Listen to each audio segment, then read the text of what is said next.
Hello again, whiskey friends. Thanks for joining me today, everybody.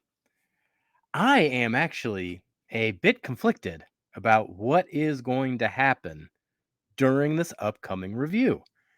I don't swing into negative territory too often, but I went through a couple tastings on this particular bottle and it's never struck me the right way. But we give it a fresh take when we do these reviews. When we go to the scores at the end, those were the scores that I really sat down and pondered. But I will give this one yet another chance to try to redeem itself in my eyes. We'll go through what bottle we're talking about and everything in just a moment. But thank you for joining, everybody. Let's kick off the show.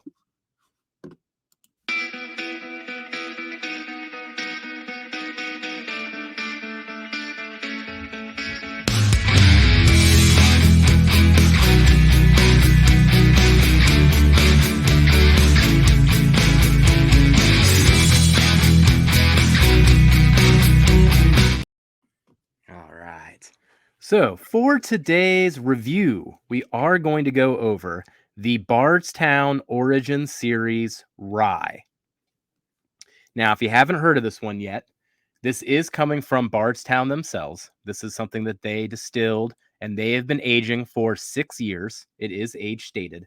It is a 95.5 rye. So 95% of it is a rye, 5% of it's the malted barley. And this particular one was distilled in the spring of 2017. Now, additionally on this one, and I'd love to ask somebody some questions on this. We'll get to that part of it at the end of the video, though. But it has been toasted in cherry wood and oak barrels. So this is also a finished rye. And the fact that it's finished maybe plays into the price. So this is the third release of the Origin series that I've managed to get my hands on, and it is also the most expensive. This cost me $65.99, so essentially $66. The other two releases are between $40 and $50, depending on the store. So that's one thing that sticks out, that additional price on top of it here. And it is a 96 proof rye. So $66 for a 96 proof rye that is 6 years old. So we're going to go into this review. Man, I'll give it a fresh take. We're going to go through the nose. We're going to go through the palate. And then at the end, we'll do the final scores and the final thoughts. Thank you for joining me, everybody. Cheers.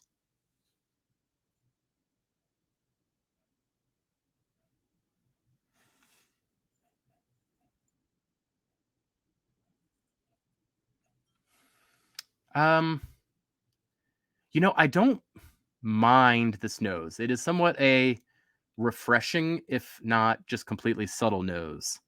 The flavors that I'm going to put on the nose here, though, are like a lemon cleaner and an orange soda. So maybe if I even went in and mixed some of these LaCroix up, found the orange LaCroix and like the limoncello one and mixed them together, that's like what I imagine this smells like. Now, there is a layer either given by the fact that it's 6 years or from the finishing, but the wood itself comes off more like a sawdust to me than a distinct flavor that I'd be getting from the finishing that I would expect.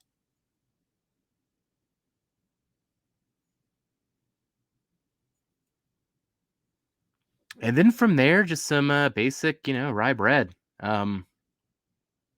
Nothing really leaps at me.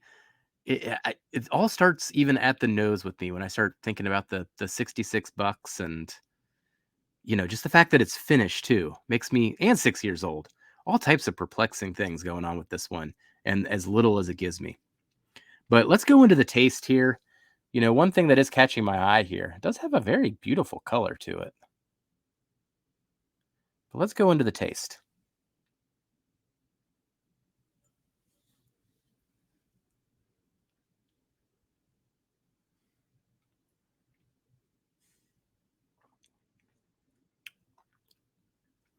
So, starting with the front of the palate,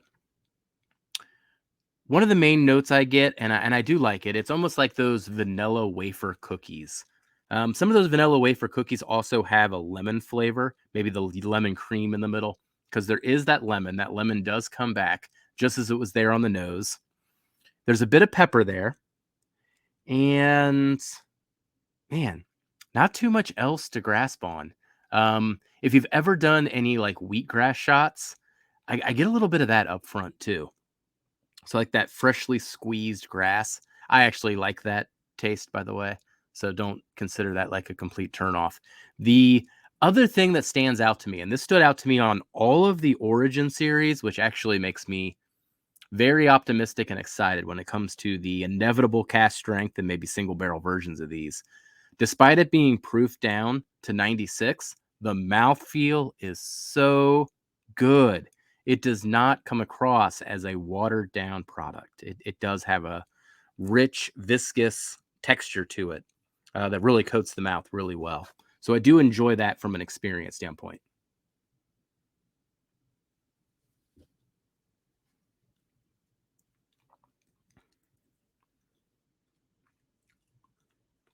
Mid palate again. Going back to the lemon, this time it's more of a lemon head. There's a sugariness to it, but also a sourness to it. The vanilla comes through again, not necessarily in the wafer form, mid palate, more like a vanilla icing, and then a bit of eucalyptus mid palate. Honestly, it starts going downhill after the initial impression. I tend to not like the finish, as you can kind of tell as I'm gumming my way through it. We're going to go in for another taste, though, and I'll talk about the finish.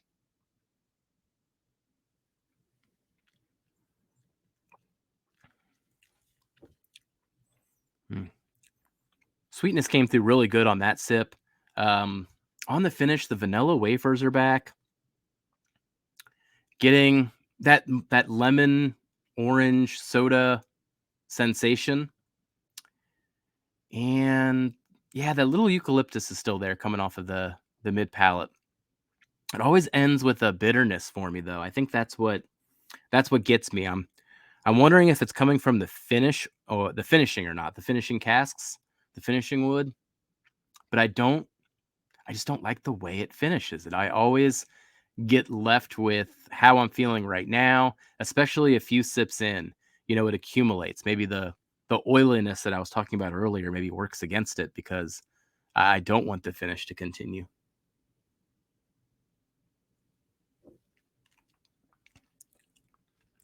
The one thing I will say that it is emerging this taste versus my other tastes with it is the enjoyment I am getting from the sweetness levels. Ugh, then the finish. The the sweetness that I do get mid palate. I didn't have that in my notes before, and I do particularly like that on this tasting. So I could give it a few more points there, but still not digging the way that it finishes.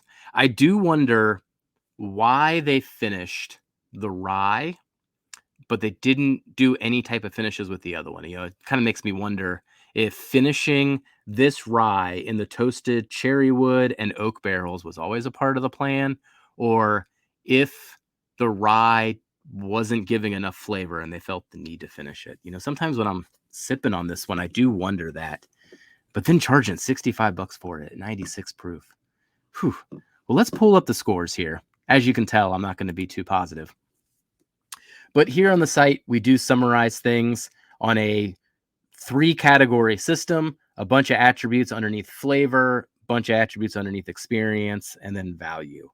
Flavor is just how enjoyable it is each step of the way from the nose and then throughout the palate all the way to the finish. The experience is more a technical score about the mouthfeel, the depth of the flavors, and ultimately the length of the finish. And then value, how do I feel about the money paid for this particular pour? So when it's all said and done, this came down to a total score of a 63, which still classifies it as a good pour. Anything that's 60 to 69 gets classified as good. It did lose quite a few points when it comes to the value, that really took it from being on the upper edge of the good tier down towards the bottom, just because of how it's playing out here. I don't recommend this one. So I gave that a 3 out of 10.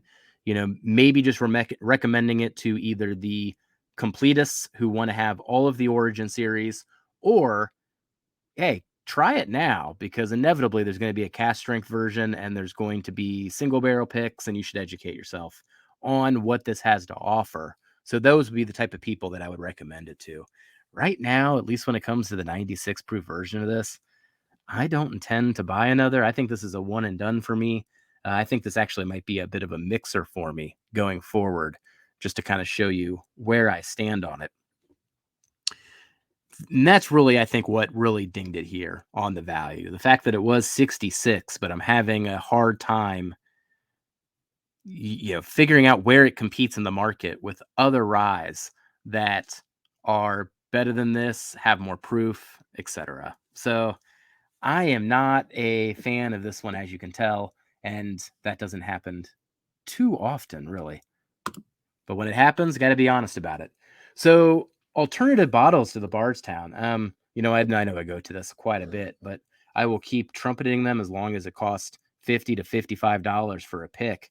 But these old scouts, 95.5 rye coming out of MGP, cast strength, single barrels, cost less than this.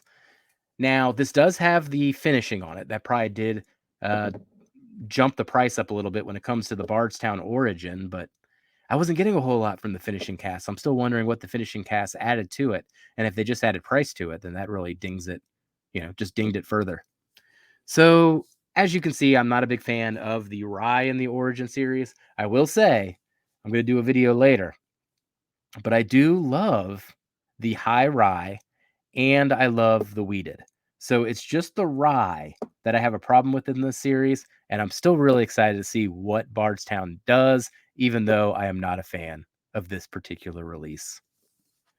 So my recommendation on this one, try before you buy, more or less. I guess that would be the thing. Go get a sample, see for yourself.